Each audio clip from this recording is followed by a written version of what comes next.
9 খ বলছে যে √7 একটি অমূলদ সংখ্যা। প্রমাণ করো যে √7 একটি অমূলদ সংখ্যা। 9 খতে বলছে প্রমাণ করো যে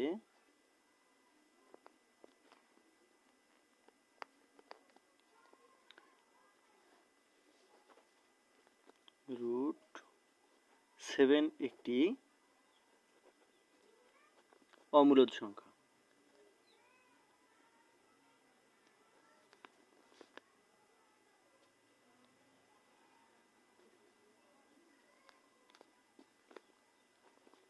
সমাধান।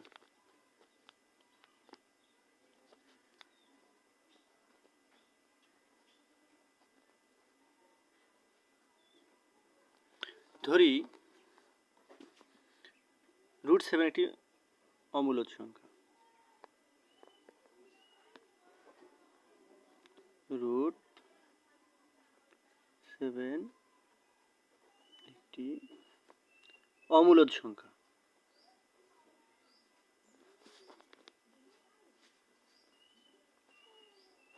ধরি √7 একটি অমূলদ সংখ্যা। তাহলে এমন দুইটি পরস্পর সহমৌলিক স্বাভাবিক সংখ্যা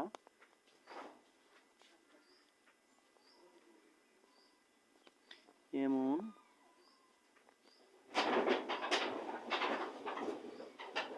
দুইটি পরস্পর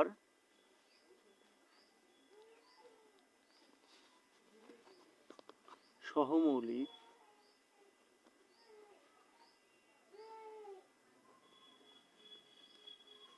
স্বাভাবিক সংখ্যা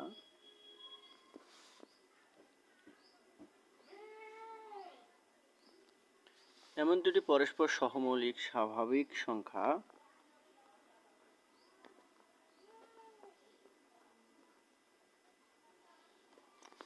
পি কিউ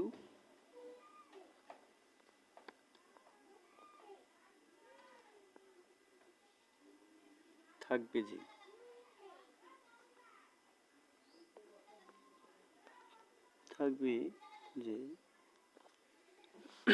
√7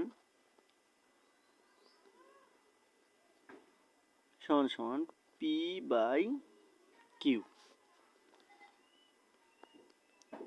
বা 7 সমান সমান পি স্কয়ার কিউ স্কয়ার বর্গ করে।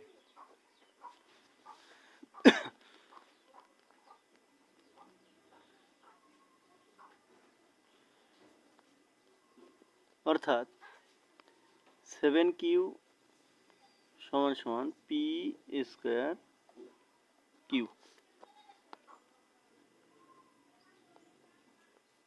উভয় পক্ষকে কিউ দ্বারা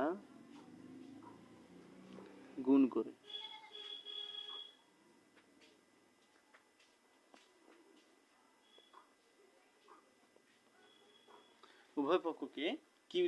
করে পাই। স্পষ্টত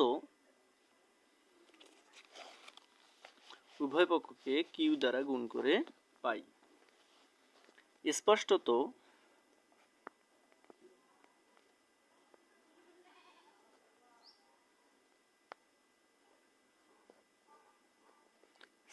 q পূর্ণ সংখ্যা।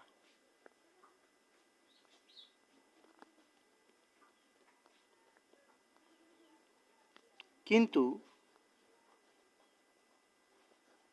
পি স্কয়ার কিউ পূর্ণ সংখ্যা নয়।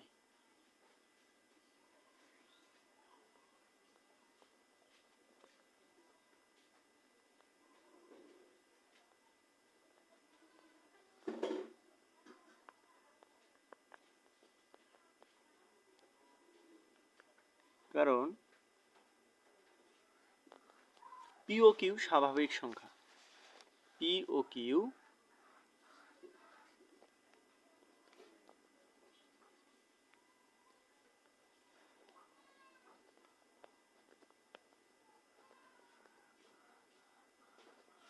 স্বাভাবিক সংখ্যা।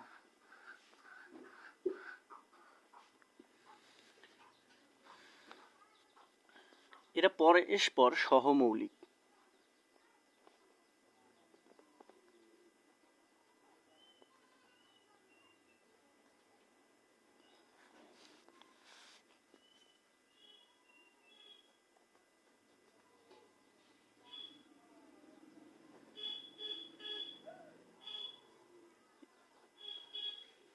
এবং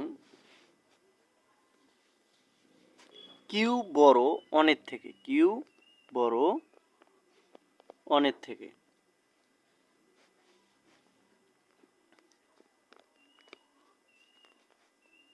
অতএব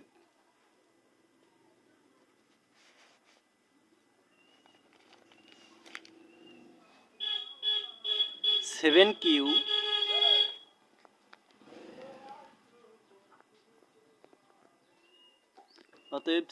কিউ এবং পি স্কয়ার কিউ সমান হতে পারে না, সমান হতে পারে না। অর্থাৎ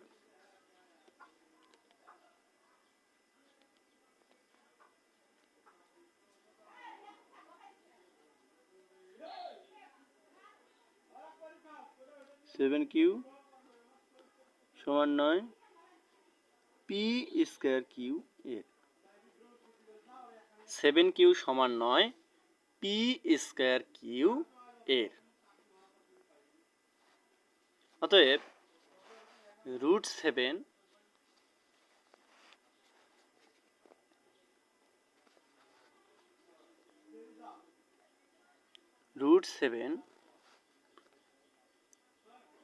কে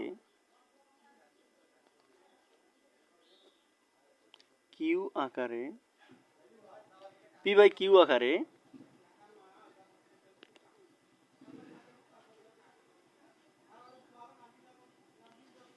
প্রকাশ করা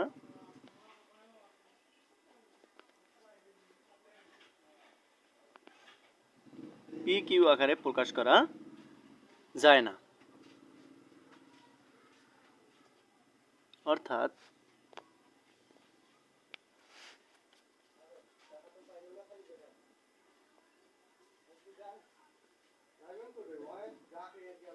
রুট সেভেন সমান নয় পি বাই কিউ।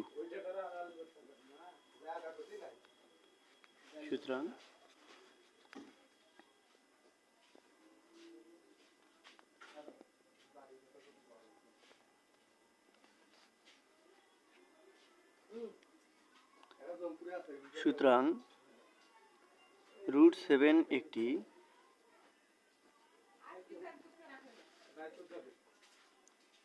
অমূলদ সংখ্যা।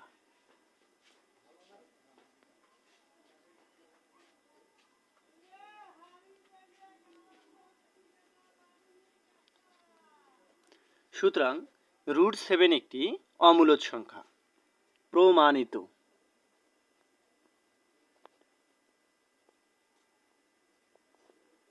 প্রিয় শিক্ষার্থী বন্ধুরা, ক্লাসটা আবার রিপিট করতেছি। 9 অনুশীলনী 1-এর 9 নং প্রশ্নের খ এর সমাধান করব আমরা। প্রশ্নে বলছে প্রমাণ করো যে রুট সেভেন একটি অমূলদ সংখ্যা। সমাধান: ধরি রুট সেভেন একটা মূলদ সংখ্যা, তাহলে এমন দুটি পরস্পর সহমৌলিক স্বাভাবিক সংখ্যা পি কিউ থাকবে যে রুট সেভেন সমান সমান পি বাই কিউ। তাহলে এটাকে আমরা যদি বর্গ করি, তাহলে রুট সেভেনকে বর্গ করলে স্কয়ার আর রুট আপার কাটা যাবে, তাহলে হবে 7 ইকুয়াল পি স্কোয়ার বর্গ করলে হয় পি কে বর্গ করলে পি স্কোয়ার এবং কিউ কে বর্গ করলে কিউ স্কোয়ার, অর্থাৎ 7q সমান সমান পি স্কোয়ার কিউ। এটা আমরা কিভাবে পেলাম?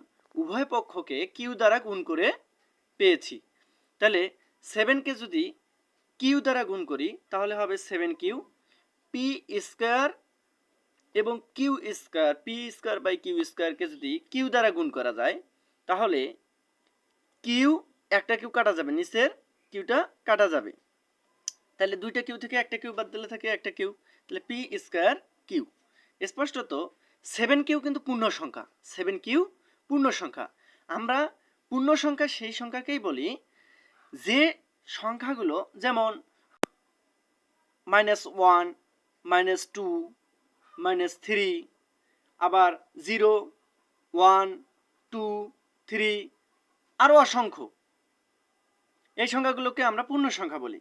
7q কিন্তু একটা পূর্ণ সংখ্যা, কিন্তু পি স্কোয়ার কিউ পূর্ণ সংখ্যা নয়, পি স্কোয়ার কিউ পূর্ণ সংখ্যা নয়, কারণ পি ও কিউ স্বাভাবিক সংখ্যা, পি আর কিউ হচ্ছে স্বাভাবিক সংখ্যা, পি ও কিউ স্বাভাবিক সংখ্যা। এরা পরস্পর সহমৌলিক, এরা পরস্পর সহমৌলিক এবং কিউ বড় অনের থেকে, কিউ বড় অনের থেকে। অতএব 7q এবং পি স্কোয়ার কিউ সমান হতে পারে না, অর্থাৎ 7q সমান নয় পি স্কোয়ার কিউ এর। অতএব √7 কে পি কিউ আকারে প্রকাশ করা যায় না। আমরা জানি কি অমূল্য সংখ্যা সেই সংখ্যাকেই বলা যায় বা বলা হয় যে সংখ্যাকে পি কিউ আকারে প্রকাশ করা যায় না, অর্থাৎ ভগ্নাংশ আকারে প্রকাশ করা যায় না। যে সংখ্যাকে ভগ্নাংশ আকারে প্রকাশ করা যায় না সেটাকে অমূল্য সংখ্যা বলা হয়।